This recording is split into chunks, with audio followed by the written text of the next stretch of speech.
Welcome to Becoming the Ultimate Coach. I'm the Jock. This is the Doc, and we are still continuing our series on fitness trends. And today we're going to be talking about the Lumen device. So, Dr. J, with the Lumen device and your research of this, are you swiping right, left, or are you looking a little longer? I'm swiping left on this one. What about you? It's always fun to ask a Ph.D. on her research on a subject too. So, I am swiping left as well. So when it comes to the Lumen device, if you're not familiar with that, it's a handheld device. It's something I've been getting a lot of clients asking me about it because it hacks your metabolism. So it's something you breathe in. A lot of times people talk in the morning, but throughout the day. And it's basically measuring your CO2 levels to say if you're at that moment, are you burning fat for fuel or carbohydrates for fuel? So with that, they're going to give you a ranking of like 1 to 5. And then based off that, they're going to tell you whether you need to eat more carbs throughout the day or eat more fat throughout the day. And what I did was I looked at a lot of different people's feedback on this. And I would say it's fairly positive what people were saying. But when it comes back to the physiology side of this, is this really going to help people reach their goals? And so with those recommendations, it's going to be like, all right, this is what you should eat throughout the day. So on the brainy side, and when you think of like people's behavior, how well do you think people are going to be on changing their food off a reading that they had that morning? Yeah, great question.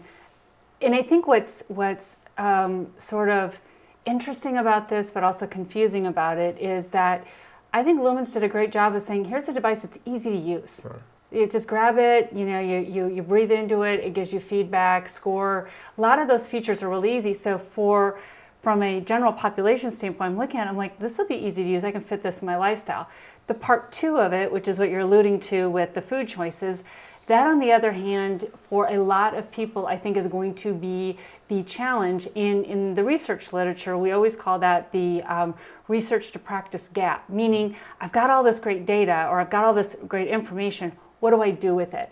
So if I'm breathing in this in the morning and it's letting me know kind of what I should be eating for the day, there's so few people with their daily schedules that can go ahead and adjust that. Now I got to figure that out. Where am I getting that source? What am I going to do and how to do that? And so from a day-to-day and a lifestyle standpoint, and even just creating habits, there's so much talk nowadays about habit stacking and creating habits.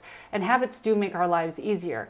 But if I have to shift every single day constantly, I'm going to have a hard time getting into routines about my eating, about thinking through, all of the, whether it's nutrient dense or whether it's a little bit too much of this or that.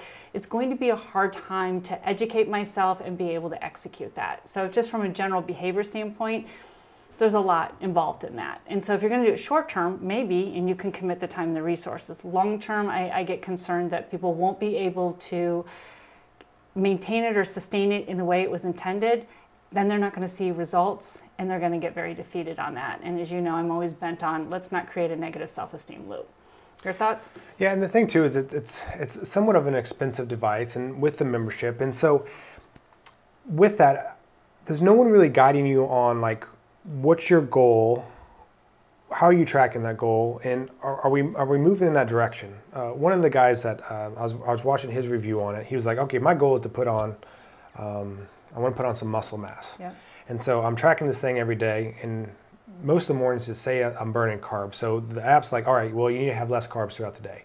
And he's like, well, I realized if I actually eat less calories, and I have less carbs, I wake up and I'm burning fat for fuel. And it's like, hey, good job, you're burning fat for fuel. And then, it's like a month later, he's like, I'm down several pounds. I'm like, this had nothing to do with the original goal on there of putting on muscle mass. You just were trying to follow the device, and it was saying since you were burning carbs for fuel, and you should be burning more fat for fuel, eat less carbs and have less calories. So it didn't really line up there. And so some people it's just more information. And so I don't know if it's really going to line up. Now, if that same person, the goal was weight loss, and for some reason they wanted something to track each morning and it got them to eat less calories, yes, it will help them lose weight. But for how long a term are they going to stick with this? And are they going to go off this device? So I like where some of this technology is going. Like, can we figure out people's metabolic rate at a more like day-to-day basis? Can we figure out people's caloric consumption, because then people have a better idea of like if they are on a calorie deficit or not. Like technology is kind of trending toward that direction. I just think with this, it's just going to be a little bit confusing to people, because they're going to get this information. Like you said, on the behavior side, it's going to be very tough for most of the general pop to change the food throughout the day of what they're doing, or they're just going to go to the extreme and like, all right, I'm going to go low carb and I'm going to go low calorie because that gives me the score I want. And then it's going to turn into more of this extreme approach that we're very against, because what we see in the industry is it's very short-lived. Well, exactly. And again, a couple of things, like I'm with you. I love that the science and the technology are trying to work together to become more informative, provide more individualized information. And just like with any tracking, if this allows people to get more educated on just sort of, oh, I put this food in my body and then this is going to happen, that can be really helpful. Now, whether cost prohibitive just for a piece of education and what you do with it. But a couple of other things with it that we see is, you know, in the fitness industry and working with clients, there's always this discussion about that the scale changing a couple pounds can make or break somebody's day and can completely, you know, change the way that they feel about themselves. And we're always talking about, we want people to get away from that. We want people to feel good in their own skin, understand their bodies, be working towards where they want to go, but not letting one measurement make or break how they feel. And with you and looking at those reviews and some of the comments, people got really stuck on their scores. Oh. And what I don't like from a behavior standpoint, or I don't want to encourage people to do, is A, fixate too much on a score, right? Because, and as much as I'm the research sciencey kind of person, there's always a margin of error. There's always a little bit of whatever on that. And so putting all of our eggs in that basket can be psychologically precarious. But the other part of it is, and the other two parts of that is, then also, when I put so much emphasis on a score, I stop thinking that I have control over things. Yep. And so what's the score telling me? What's it telling me that I should do? Where over time, we want people to get a little bit more intuitive about what's good for them and healthy for them, and not being relying on something to tell them and then they constantly react.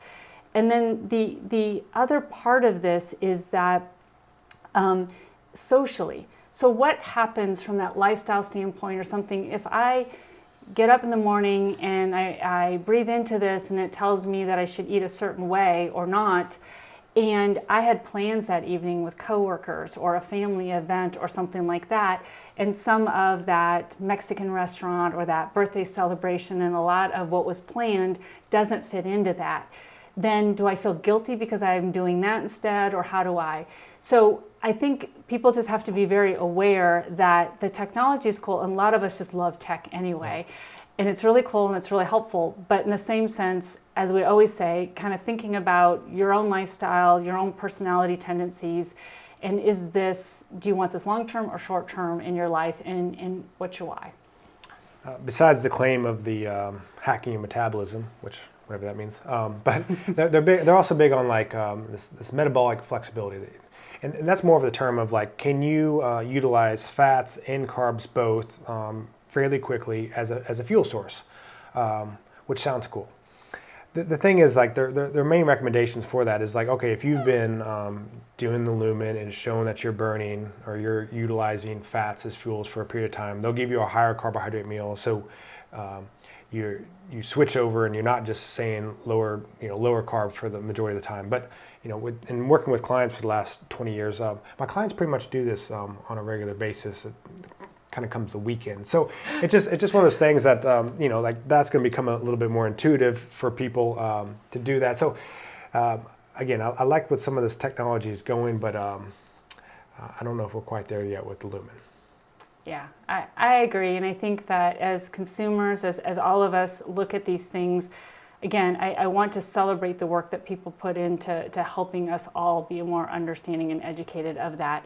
But again, match your lifestyle to what it is, and also there is no easy button. Yep. So if it looks slick and it whatever, and you're thinking this is your easy button, there's no such thing. And you don't want an easy button, because if you get it easily, you don't know how you got there, and it's really hard to sustain. Yeah. And to wrap this up today, the reason we brought this up is because, in the last month, I've had 3 different clients reach out to me and ask about it. And as their coach and their fitness guide, like if you get multiple people asking you about something, you need to look into that just a little bit. And my disclaimer here is like, I have not tried this. I actually don't have a client that has tried it. I've just read a bunch on the website. I looked up a bunch of different reviews on it. And really the reviews I've seen were fairly positive. It's just taking a step back and looking at like the clientele, the behaviors that they have, the goals that they're going after, and realistically what's going to happen with that long term, not just short term. I don't think it's going to be the best fit for them. But I'd love to hear your comments on it. See you next time.